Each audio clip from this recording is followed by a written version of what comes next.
பண்ணுச்சு? ஒண்ணுனா ஓட ஆரம்பித்தது. ஹல்லேலூயா, ஹல்லேலூயா. முதலாவது இயேசு இருக்கிறார் அப்படின்ற ஒரு நம்பிக்கை நமக்குள்ள வரணும். அடுத்தது என்ன சொல்லணும்னா, நாம் ஜெபிக்கும் போது அந்த காரியத்தை அவர் செய்வார் என்ற ஒரு நம்பிக்கை வரணும்.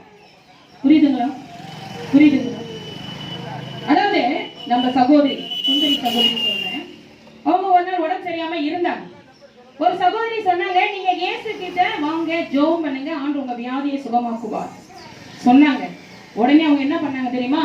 அப்படி ஒருவர் இருக்கிறாரா, என் வியாதியை குணமாக்க ஒருவர் இருக்கிறாரா என்று உடனே அவர்கள் தேட ஆரம்பித்தார்கள். ஆண்டவர் சுகம் கொடுத்தாரா, கொடுக்கலையாமா? கண்டிப்பா கொடுத்தார். ஏனென்றால் அவங்களுடைய விசுவாசம் அவங்களுக்குள்ள இருந்தது. ஹல்லேலூயா. அந்த விசுவாசத்தினால அவங்க எங்க நம்ம ஓடினாங்க? சபைக்கு ஓடினாங்க. எங்க ஓடணுமா? சர்ச்சுக்கு போயிருக்காங்க. புரியுதுங்களா? அப்போ அவங்களுக்குள்ள இருந்த அந்த நம்பிக்கை, அந்த தைரியம் எங்க கொண்டு போனது? சபைக்கு கொண்டு போனது. இங்க இருந்து சென்னைக்கு போயிருக்காங்க. அங்க போய் அந்த ஊழியக்காரங்கிட்ட அவங்க ஜெபம் பண்ணிருக்காங்க. கர்த்தர் உடனே சுகம் கொடுத்த உடனே அவங்க அடிச்சு சொல்றாங்க, இயேசுதான் மெய்யான தேவன். ஹல்லேலூயா, ஹல்லேலூயா. ஞாயிற்றுக்கிழமை லீவே கிடையாது அந்த அம்மாக்கு, அந்த சகோதரிக்கு ஞாயிற்றுக்கிழமை லீவ் கிடையாது. ஒரு நாள் ஆராதனைக்கு வந்தாங்க. சொன்னாங்க, அக்கா என்னால பாத்திரமா நான் ஞாயிற்றுக்கிழமை எனக்கு லீவு இல்ல, என்னால வர முடியல. அப்போ ஆண்டவருடைய வசனத்தை அவங்க கேட்டாங்க. ஞாயிற்றுக்கிழமை யாருடைய நாள்? ஆண்டவருடைய நாள். அந்த நாள்ல நமக்கு இஷ்டமான காரியங்களை நம்ம என்ன பண்ணக்கூடாது? செய்யக்கூடாது. வேலைகளை செய்யக்கூடாது. அது எவ்வளவு 1 லட்சம் ரூபாய் கொடுத்தா கூட நம்ம என்ன பண்ணக்கூடாது? அந்த வேலையை செய்யக்கூடாது. ஒரு நாள் நீங்க ஆண்டவருக்கு கொடுத்து பாருங்க, சகல நாள் வரைக்கும் ஆண்டவர் உங்களை நடத்துகிறவரா இருப்பார். ஹல்லேலூயா. இன்னைக்கு அந்த அம்மா அவன் சகோதரி சொன்னாங்க, நான் அந்த வேலையே வேற மாத்திட்டேன் பாருங்க. அப்ப ஆண்டவர்ல இருக்க அன்பு எப்படி மாறுது பாத்தீங்களா? அந்த வேலையை, அந்த ஞாயிற்றுக்கிழமை வேலையே எனக்கு வேண்டாம், வேற வேலைக்கு ஜாயின் பண்ணி இன்னைக்கு அவங்க ஆராதனை வந்திருக்காங்க. ஹல்லேலூயா, ஹல்லேலூயா. எதுக்கு சொல்றேன்னா, ஒவ்வொருடைய வாழ்க்கையில ஆண்டவர் என்ன பண்றாரு? அற்புதங்களை செய்து கொண்டேதான் இருக்கிறார். ஹல்லேலூயா, ஹல்லேலூயா. அப்போ விசுவாசம் இல்லாமல் தேவனுக்கு பிரியமா இருப்பது கூடாத காரியம். ஏனென்றால் தேவனத்தில் வருகிறவன் சேருகிறவன் அவர் உண்டென்றும் அவர் தம்மை தேடுகிறவர்களுக்கு பலன் அளிக்கிறார் என்றும் விசுவாசிக்க வேண்டும். ஹல்லேலூயா, ஹல்லேலூயா. நிறைய பேருக்கு அற்புதங்கள் நடக்கல. ஏன் நடக்கல சொல்லுங்க பாப்போம். விசுவாசம் இல்ல. என்ன இல்ல?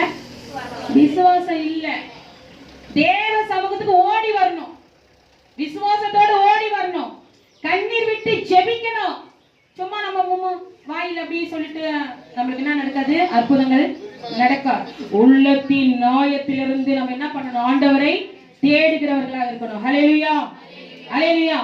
சரி, நீங்க விசுவாசத்தினாலே ஒவ்வொரு காரியங்களையும் நீங்க பெற்றுக் கொண்டீங்க. அம்மா என்ன பண்ணாங்க? விசுவாசத்தினாலே ஒரு காரியத்தை பெற்றுக் கொண்டார்கள். எல்லாருமே அப்படிதான். எல்லாருமே என்ன பண்ணுவோம்? விசுவாசத்தினாலே ஒவ்வொரு காரியத்தையும் நாம் பெற்றுக் கொண்டோம். அப்போ சில பேர் சொல்றாங்க, ஏன் என் வாழ்க்கையில மட்டும் இது நடக்குது? என்ன சொல்றது? என் வாழ்க்கையில மட்டும் ஏன் இது நடக்குது? எனக்கு மட்டும் ஏன் எதுவுமே நடக்க மாட்டேது? நல்ல காரியமே நடக்க மாட்டேது. ஏன்? விசுவாசம் இல்ல. இன்னொரு விஷயம், ஆண்டவர் உங்களுக்குள்ள இல்ல. ஹல்லேலூயா, ஹல்லேலூயா.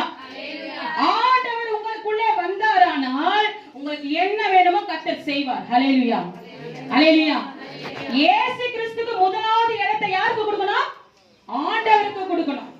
சபைக்கு வரது கிடையாது, ஆராதனை கலந்து கொள்றது கிடையாது, உலக காரியங்களை முக்கியத்துவம் கொடுக்கிறது. எல்லா காரியம் உலகத்துல எதெல்லாம் நம்ம முக்கியத்துவம் கொடுப்போம் அதெல்லாம் முக்கியத்துவம் கொடுத்தா ஆண்டவர்னா ஏமாந்துவரா?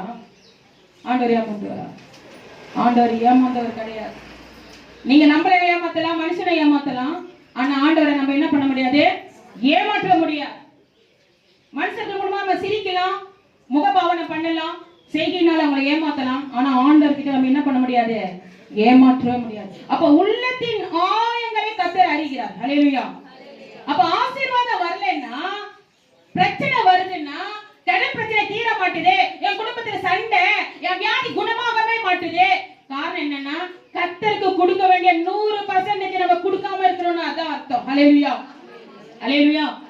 கர்த்தருக்கு 100% நீங்க கொடுத்து பாருங்க, எல்லாமே கர்த்தர் உங்களை தேடி வர உதவி செய்வார். ஹல்லேலூயா. சரி, விசுவாசத்தினாலே யாரெல்லாம் எப்படிப்பட்ட ஆசீர்வாதங்களை நாம் பெற்றுக் கொண்டார்கள் என்று நாம் பார்ப்போம். எபிரேயர் 11ஆம் அதிகாரம்